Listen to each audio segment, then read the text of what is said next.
This channel does not promote any violent, harmful, or illegal activities. All content provided by this channel is meant for an educational purpose only.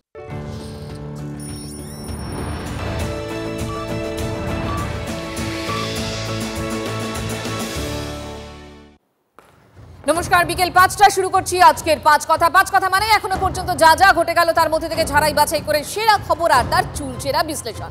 আজ পাঁচ কথায় কোন খবরগুলোর দিকে আমাদের নজর? প্রথমেই বিগ ওয়ালে ইস্যু দেখাবো। পাঁচ কথার প্রথম ইস্যু, বঙ্গ বিজেপির ক্যাপ্টেন কে? বড় প্রশ্ন এই মুহূর্তে দেখাবো। আর ইস্যু ২, ছোট্ট ঘটনা, সামান্য ঘটনা। কেন বলছি এ কথা দেখাবো ইন ডিটেল। বঙ্গ বিজেপির সভাপতি হরিপদ ভারতী ১৯৮০ থেকে ১৯৮২, বিষ্ণুকান্ত শাস্ত্রী ১৯৮২ থেকে ১৯৮৬, ১৯৯৫ থেকে ১৯৯৭, সুকুমার বন্দ্যোপাধ্যায় ১৯৮৬ থেকে ১৯৯১, ২০০৬ থেকে ২০০৮, তপন শিকদার ১৯৯১ থেকে ১৯৯৫, ১৯৯৭ থেকে ১৯৯৯, তারপর অসীম ঘোষ, তথাগত রায় ২০০২ থেকে ২০০৬, সত্যব্রত মুখোপাধ্যায়, তারপর রাহুল সিনহা, দিলীপ ঘোষ ২০১৫ থেকে ২০২১, আর সুকান্ত মজুমদার ২০২১ থেকে টানা। ২৬শে মহারণ, চতুর্থবারের জন্য কি ক্ষমতায় আসবে তৃণমূল, নাকি নীল সাদা নবান্নে গেরুয়া রং লাগবে?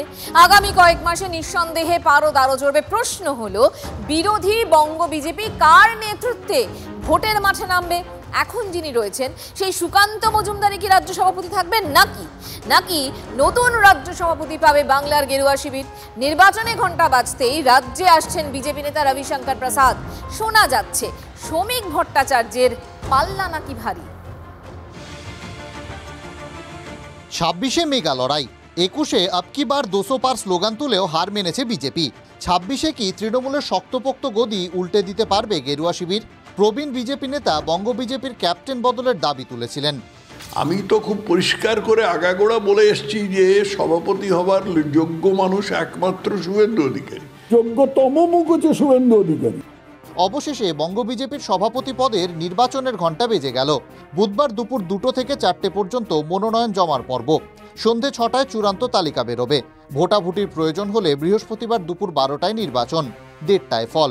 তবে তথাগতর পছন্দ বিরোধী দলনেতা শুভেন্দু অধিকারীর নাম নিয়ে চর্চা হচ্ছে না। চর্চায় মূলত ৪টি নাম: রাজ্যসভার সাংসদ শ্রমিক ভট্টাচার্য, বর্তমান রাজ্য সভাপতি সুকান্ত মজুমদার, বিধায়ক অগ্নিমিত্রা পাল এবং সাংসদ জ্যোতির্ময় সিং মাহাতো। এখন যা খবর পাওয়া যাচ্ছে তাতে এগিয়ে রয়েছেন শ্রমিক ভট্টাচার্য, রাজ্যসভার সাংসদ, দীর্ঘদিনের বিজেপি নেতা হিসেবেই পরিচিত তিনি।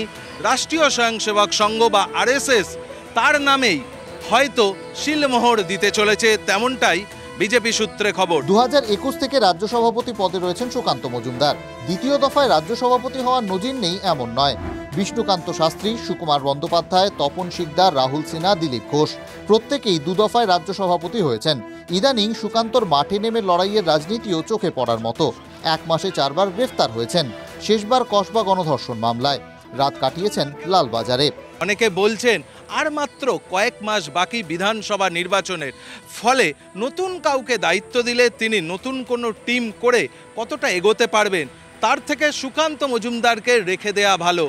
আবার অনেকে বলছেন যে সুকান্ত মজুমদার যেহেতু মন্ত্রী হিসাবে দায়িত্ব সামলাচ্ছেন, ফলে তার পক্ষে একসঙ্গে দুটো দায়িত্ব পালন করা কোথাও সমস্যার কারণ হয়ে দাঁড়াচ্ছে। সে কারণে ফুল টাইমার কাউকে প্রয়োজন রয়েছে। অগ্নিমিত্রা পালের শিঁকে ছিঁড়লে প্রথম মহিলা রাজ্য সভাপতি পাবে বঙ্গ বিজেপি, কিন্তু অগ্নিমিত্রা বা জ্যোতির্ময়ের সম্ভাবনা কম বলেই বিজেপি সূত্রে খবর। তবে মোটামুটি ঠিক, সভাপতি বরণ হবে সায়েন্স সিটি অডিটোরিয়ামে। বঙ্গ বিজেপির ক্যাপ্টেন, যার ঘাড়ে থাকবে ২৬শে যুদ্ধ জেতার দায়িত্ব। Bureau report, TV9 Bangla. তার মানে কানাঘুষো হচ্ছে শ্রমিক ভট্টাচার্যের পাল্লাটা খানিকটা হলেও ভারী। এ নিয়ে তৃণমূল কংগ্রেস শিবির, সেখানে কি আলোচনা চলছে? কুণাল ঘোষের বক্তব্য। আছে কজন রাজ্য বিজেপিতে মোট? সবার নাম নিয়ে দেখি চর্চা চলছে। বিজেপির সভাপতি, তাদের দল, তাদের সভাপতি, এ নিয়ে তৃণমূল কি বলবে? ওদের মধ্যে গোষ্ঠীবাজি চলছে। যিনি আসবেন তার বিরুদ্ধেও গোষ্ঠীবাজি হবে। ওদের কাজ হারা, বাংলায় হারবে। ফলে ওদের কে সভাপতি হলেন, কে হলেন না, এইসব নিয়ে আমাদের কোনো মাথা ব্যথা নেই। বিজেপি হারবে, তৃণমূল কংগ্রেস জিতবে, মিটে গেল।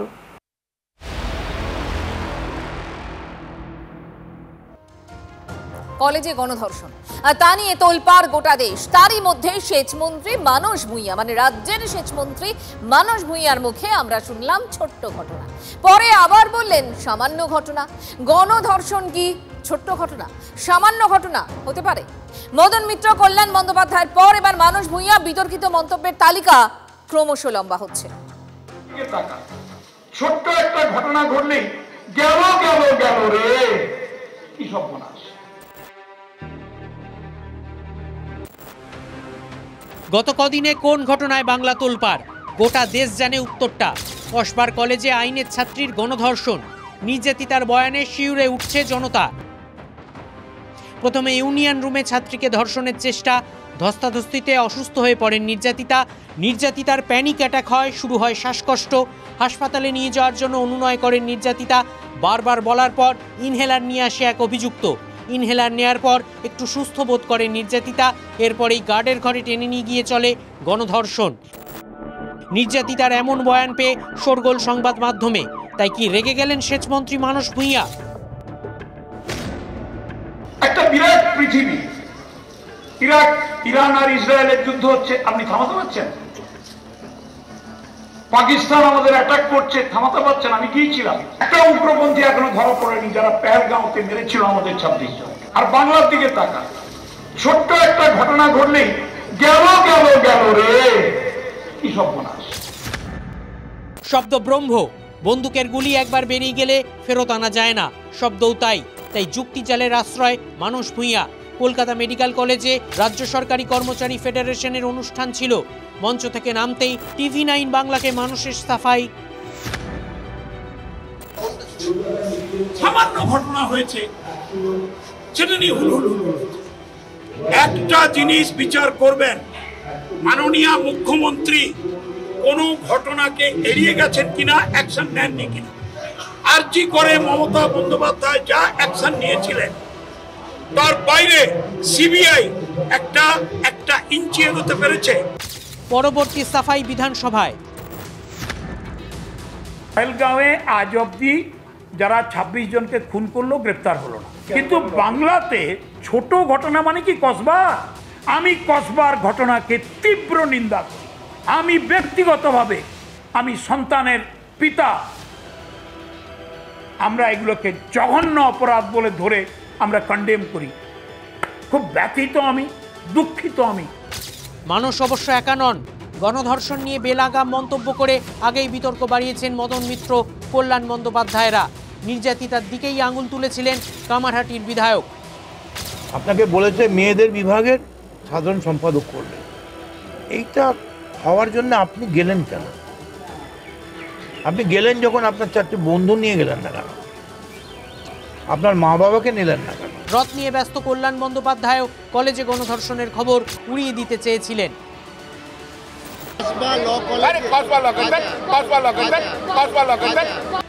কল্যাণের তত্ত্ব ছিল বন্ধু বান্ধবীর সম্পর্ক। মদন, মানস, কল্যাণ, তালিকাটা ক্রমশ লম্বা। এটা হচ্ছে তৃণমূলের সংস্কৃতি। তৃণমূলের সংস্কৃতি এটাই যে মুখ্যমন্ত্রী বরাবর যেটা করে এসেছেন, যারা ধর্ষিতা হয়েছেন তাদের নিয়ে উনি সমালোচনা করেছেন। মানে প্রেম যদি কারুর থাকে তাহলে তাকে ধর্ষিতা হওয়াটা দ্যাট ইজ জাস্টিফাইড, এটা উনি বলার চেষ্টা করেছেন। বিরোধীরা বিঁধলেও কি বিতর্কিত মন্তব্যে রাশ টানবেন তৃণমূল নেতারা? সৌরভ দত্তর রিপোর্ট, TV9 বাংলা। মানস ভূঁইয়ার বিতর্কিত মন্তব্য নিয়ে পাশেই দাঁড়ালেন কুণাল ঘোষ। কসবার ঘটনাকে ছোট করে বা লঘু করে দেখাবার চেষ্টা কখনো ডক্টর মানস ভূঁইয়া করেননি, তৃণমূলের কেউ করছে না। পুলিশ সঙ্গে সঙ্গে অ্যারেস্ট করেছে এবং মানস ভূঁইয়া যেটা তুলনা করেছেন যে সারা ভারতে এত সংখ্যক এত রকম ঘটনা ঘটছে, পহেলগাঁওতে এত বড় ঘটনা ঘটছে, বিজেপি সেগুলো ছেড়ে এখানে অকারণ কুৎসা করার চেষ্টা করছে। ফলে কখনো এটাকে লঘু করা বা ছোট করার কোনো চেষ্টা ডক্টর ভূঁইয়া করেননি।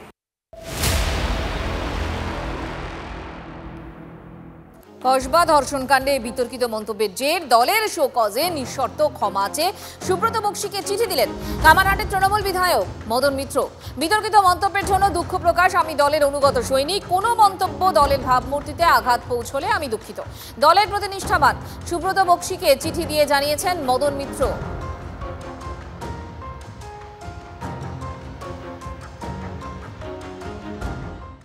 পার্টির দৃষ্টিভঙ্গিটা কি প্রথম দিনই যখন এই বক্তব্যগুলো উঠে এসছে সেটাও আমাদের পার্টি লিডারশিপ সোশ্যাল মিডিয়াতে শেয়ার করেছে যে আমরা নারীর সম্মানকে শিরোধার্য রাখি এবং সেই মর্মে কাজও হয় পশ্চিমবাংলায়। সুতরাং সেইখানে যদি কোনো এই ধরনের বেফাস কথা কিংবা উক্তি আসে সেটাকে পার্টি লিডারশিপ অখুশি তাতে এবং সেটাকে তাই যথা উপযুক্তভাবে নেতৃত্বকে বলে দেয়া হয়েছে এই রকম কথা বলা থেকে বিরত থাকা। এক যাত্রায় পৃথক ফল, মদনকে শোকজ কিন্তু কল্যাণকে ছাড়, কিন্তু কেন উঠছে প্রশ্ন। মন্তব্য এড়িয়েছেন তৃণমূল মুখপাত্র কুণাল ঘোষ। মদনের শোকজ কল্যাণে নয় কেন, এই প্রশ্নটা যখন রাজনৈতিক মহলে ঘোরাফেরা করছে, তৃণমূল কংগ্রেসের অন্দরে কান পাতলে শোনা যাচ্ছে মাত্রা জ্ঞানের তফাৎ হয়েছে দুজনের কথায়। কল্যাণ একটি সামাজিক ব্যাধির কথা উল্লেখ করেছেন, অন্যদিকে মদন মিত্র যা বলেছেন তার সারমর্ম এই দাঁড়ায় যে মেয়েদের কোথাও একা যাওয়া উচিত নয়, যা সমর্থনযোগ্য মনে হয়নি তৃণমূল কংগ্রেসের।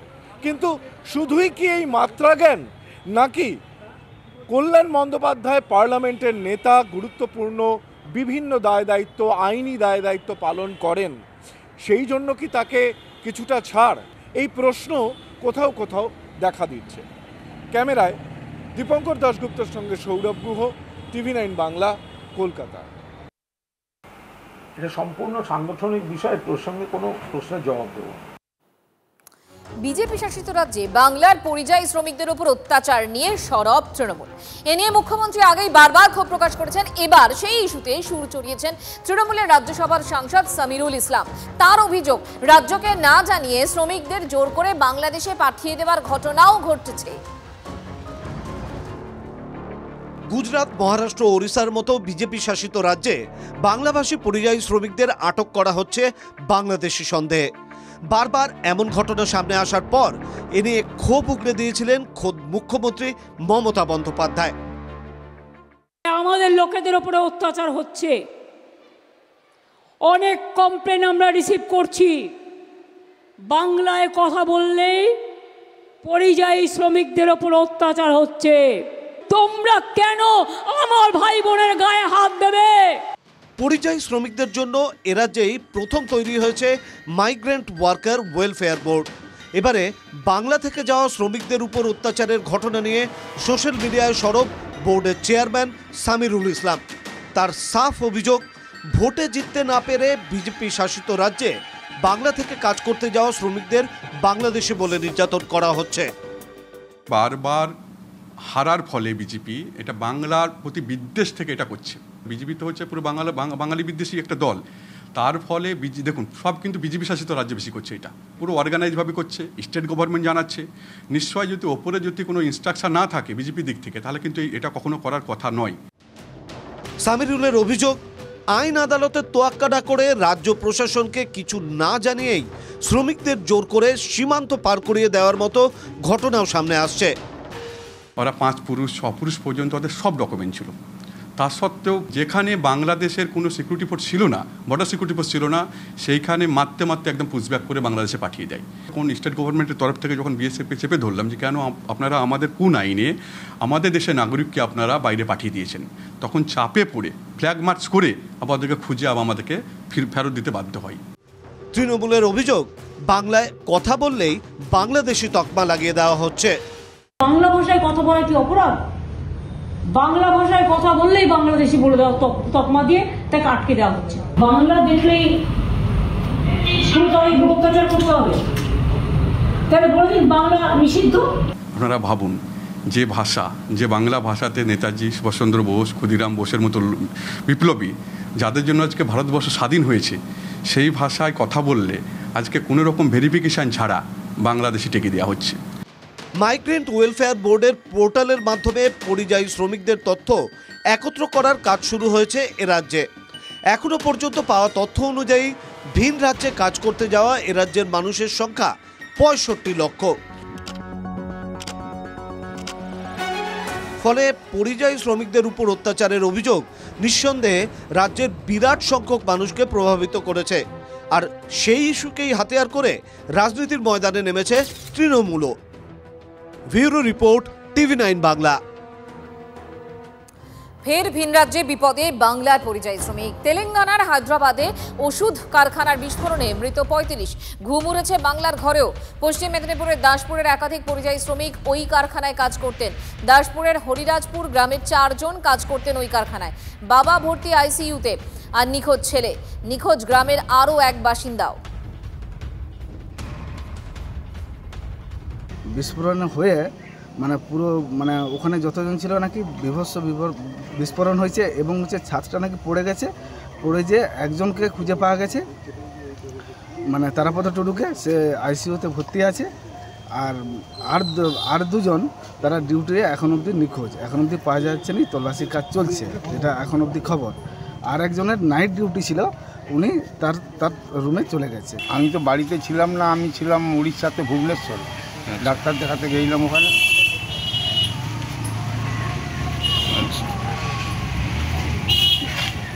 এসে দেখছি আমার বাড়িতে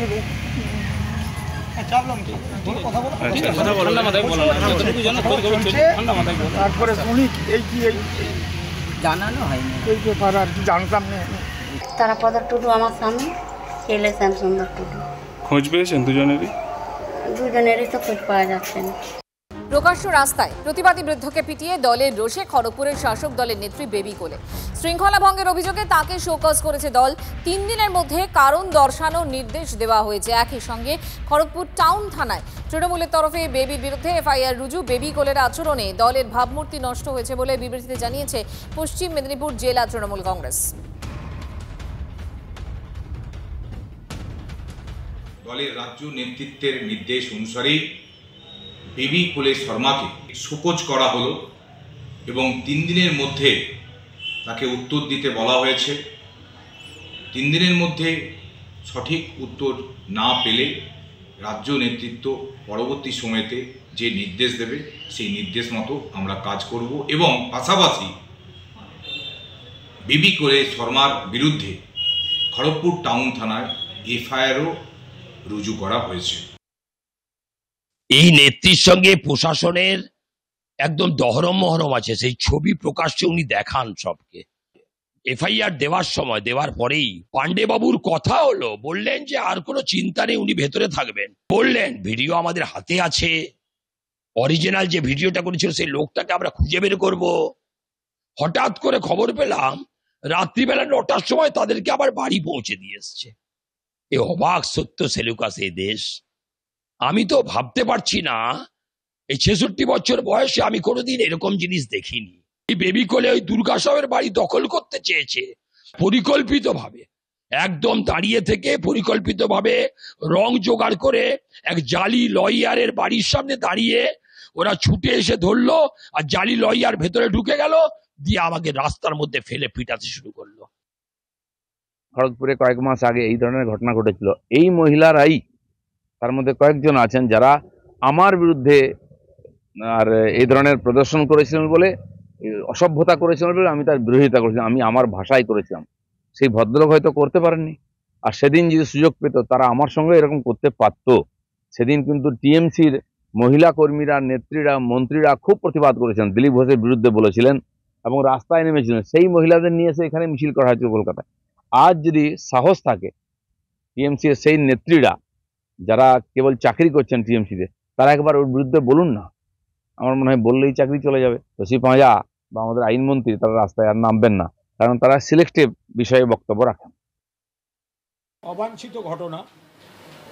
ভিডিওটি যথেষ্ট বিরক্তির উদ্রেক করে।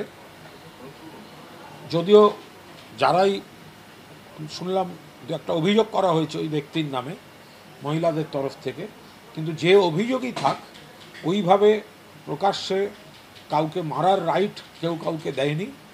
ফলে যে ভিডিওটি দেখা গেছে সেটা একেবারেই বাঞ্ছনীয় নয়। পুলিশ প্রশাসন যা ব্যবস্থা নেয়ার খতিয়ে দেখুক এবং আইনের পথে চলুক।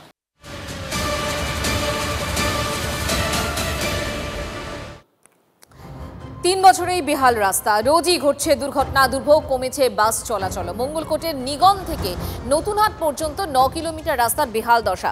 রাস্তাটাই ভরা খানাখন্দে। কোথাও রাস্তার পিচ উঠে গিয়ে তৈরি হয়েছে বড় বড় গর্ত, আবার কোথাও একটু বৃষ্টি হলেই জমছে জল। স্থানীয় বাসিন্দারা ক্ষোভে ফুঁসছেন। কাটমানির রাস্তা বলে তৃণমূলকে তোপ বিজেপির। খুব কষ্ট করছি, মানে এমন এমন অবস্থা হয়, একটু জোর বৃষ্টি হলে এইসব রাস্তা দিয়ে আসতে পারি না, ওই পিছন দিয়ে অন্য গ্রাম দিয়ে ঘুরে আসতে হয়। এই বাজার কী করবো, আমরা কাকে বলবো, আর কে শুনবে আমাদের কথা? এই তো খারাপ রাস্তা চালাই, যে গাড়ি চালাতে খুবই অসুবিধা হচ্ছে। দুর্ঘটনার সম্ভাবনা এই তো দেখছেন, ব্রিজ, এই তো ব্রিজ দেখছেন, যে কোনো সময় তো দুর্ঘটনা। মাস 4 আগে একটা গাড়ি পড়ে গেছিল, এই টোটো। খুদের কাজ হলো না, টেন্ডার প্রসেস কিছুদিন আগেই কমপ্লিট হয়েছে, কিন্তু যেহেতু ধানের গাড়ি যাতায়াতের ব্যাপার ছিল একটা, তো সেই ধানের গ্রীষ্মে ধান ওঠা নিয়ে লোকাল কিছু চাষিরাই ওখানে সেই সময় করেছিলেন যে, এবং যারা কাজ করেন তাদেরও বাধা পেয়েছিলেন যে সেই সময় ট্রাক্টর গেলে কাঁচা কাজ আরও সমস্যা হতো। সেই জন্য বর্ষার প্রাককালে কাজ করলে তৃণমূলে কাটমানি খেতে সুবিধা, অল্প মালে কম মাল দিয়ে কাজ করলে তাদের প্রফিট বেশি। তাহলে যে সময় কাজ করলে প্রফিট বেশি সেই সময় তৃণমূল কাজ করাবে। এ সরকারের সর্বত্রই ঠিক একই রকম ধাপেই কাজ চলবে। কাটমানিহীন কাজ এদের নেই। তাই আমরা জনগণের কাছে আশা রাখি যে এই সরকারের যে পতন তারা প্রত্যেকটি জনগণই চাইছেন এবং আগামী দিনে চাইবেন, এ আমরা আশা রাখি। পথশ্রীর হাল বেহাল, রাস্তার করুণ দশা। TV9 এর ক্যামেরায় কেশপুর ব্লকের আমনপুর গ্রামের 1.5 কিলোমিটার রাস্তা বেহাল। বারবার কাদায় পড়ে গিয়ে দুরবস্থা নিত্যযাত্রীদের। সাধারণ রোগীকেও গ্রাম থেকে হাসপাতালে কোলে করে নিয়ে যেতে হচ্ছে। সাহায্য নেওয়া হচ্ছে ডুলিরও। বারবার স্থানীয় প্রশাসন থেকে শুরু করে জেলা পরিষদের সদস্যদের কাছে আবেদন জানিয়েও সুরাহা মেলেনি বলে অভিযোগ। বিক্ষোভে স্থানীয়রা। আদৌ কি মিলবে রাস্তা, উঠেছে প্রশ্ন। অসুবিধা বলতে রাস্তাতে চলা যাচ্ছে না, বাইক যাচ্ছে না, হেঁটে যাওয়া যাচ্ছে না। এমার্জেন্সি পেশেন্ট পড়ে তখন তাকে পিঠে করে আনতে হয়, মানে কোনো গাড়ি ঢুকেনি। কেউ যদি ধরে নিয়ে আসে, যে নিয়ে আসে সেও পড়ে, পেশেন্টও পড়ে এক এক সময়। সবাইকে জানিয়েছে রাস্তার জন্য, সবাইকে জানিয়েছে, কেউ রাস্তাটা বাগাবেন। ছাত্রছাত্রীরা তো এইভাবেই যাতায়াত করছে। অনুপস্থিতির হার বেশি, রাস্তার জন্য অনুপস্থিতির হার বেশি। তিলকে তাল করার আমার কোনো প্রয়োজনীয়তা আছে বলে মনে নেই। 2.5 থেকে 3,000 রাস্তা হয়েছে। আগামী 1 মাসের মধ্যে প্রায় আরও 1.5 থেকে 200 রাস্তা এই জেলায় আসবে। তো একটু সময় লাগবে, হবে। এটা নিয়ে এত চিন্তাশীল হওয়ার খুব একটা প্রয়োজন আছে বলে মনে করিনি।